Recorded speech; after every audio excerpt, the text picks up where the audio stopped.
Welcome to Samba Samba. Enjoy the video. You start by verifying the essentials. Check the game version and server status so you're not chasing a server-side fault. Once done, back up your auto-raid profiles, keybinds, and macros to avoid losing customizations. Next, enable the developer console and reproduce the problem while watching for error ID or messages. These clues tell you whether the issue is config, UI, or script-based. Make sure to record exact steps that trigger the failure so you can target the fix precisely. Now diagnose methodically. Disable third-party scripts and mods one at a time to identify conflicts that break auto-raid behavior.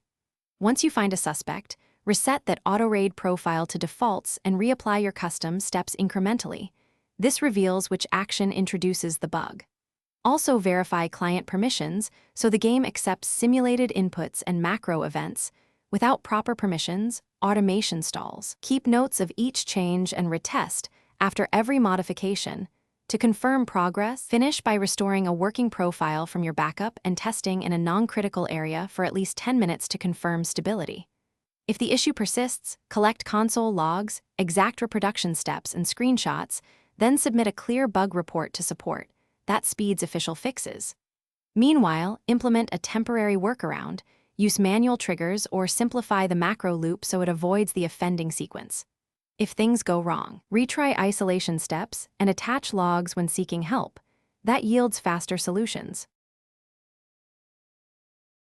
Thanks for watching. Consider subscribing if we helped you.